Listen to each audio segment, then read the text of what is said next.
नमस्कार मंडळी, सध्या थंडी सुरू झालेली आहे आणि मार्केटमध्ये मोठ्या प्रमाणात मटार मिळत आहे। तर आज आपण चविष्ट असे मटार आणि बटाटा मिक्स पोहे कसे करायचे ते बघणार आहोत। चला मग रेसिपीला सुरुवात करूया।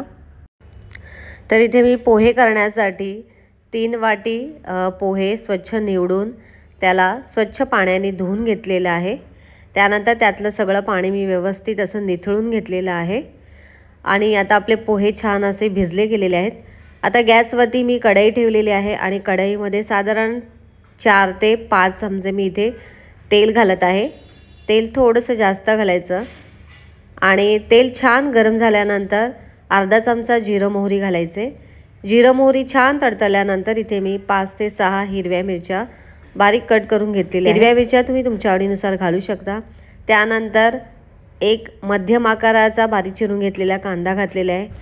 कांदा घातल्यानंतर लगेच आपल्याला यामध्ये कढीपत्ता घालायचा आहे आणि आता आपल्याला कांदा आणि कढीपत्ता व्यवस्थित असं आपल्याला 2 ते 3 मिनिटभर छान परतून घ्यायचं आहे। कांद्याचा कच्चेपणा जाईपर्यंत परतून घेतल्यानंतर आता यामध्ये आपल्याला बटाटे घालायचे आहेत।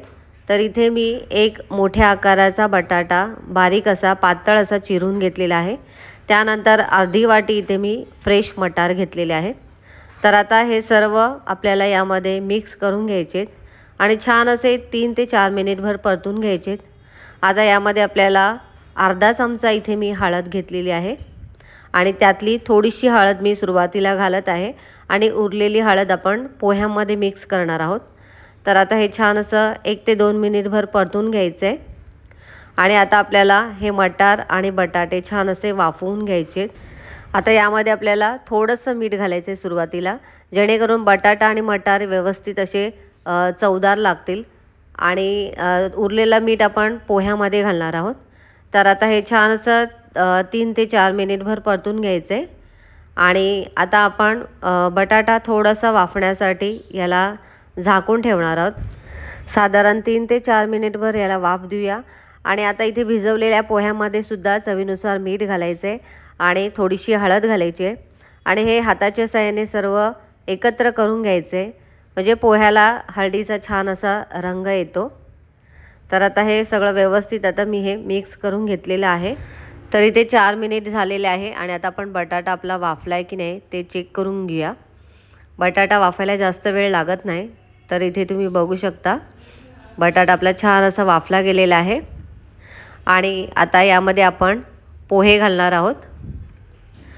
जर का पोहे भिजवताना आपले पोहे जर का तुम्हाला कोरडे वाटत असतील तर 2 ते 3 चमचे आपण यामध्ये पाणी घालायचे, म्हणजे पाणी शिंपडायचं आहे।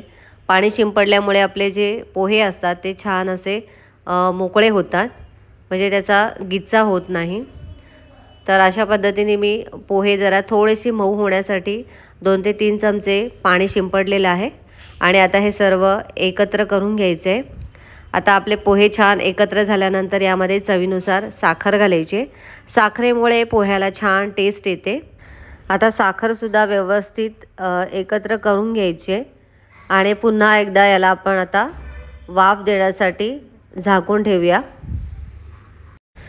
तर इथे मी अजून 4 मिनिटं याला छान अशी वाफ दिलेली आहे आणि तुम्ही इथे बघू शकता मस्त गरमागरम असे आपले मटार बटाटा पोहे रेडी झालेले आहेत। आता यावरून आपल्याला छान असा लिंबू पिळून घ्यायचा आहे। तुम्हाला सगळ्यांना एकत्र असा लिंबू पोह्यामध्ये आवडत नसेल तर लिंबू तुम्ही सर्व करताना साईडला देऊ शकता। तर इथे घरात आम्हाला सगळ्यांना लिंबू खूप आवडतो, त्यामुळे मी पोह्यामध्ये सुद्धा लिंबू पिळून घेते आणि आता यावरती आपल्याला फ्रेश अशी कोथिंबीर घालायची आहे। कोथिंबीरीशिवाय पोहे म्हणजे अशक्यच आहे।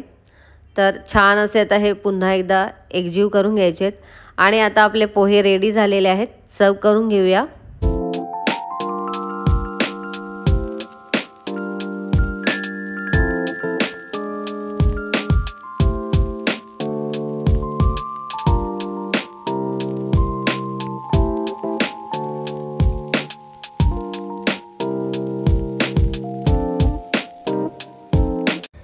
तर इथे मस्त गरमागरम मटार बटाटा पोहे रेडी आहेत।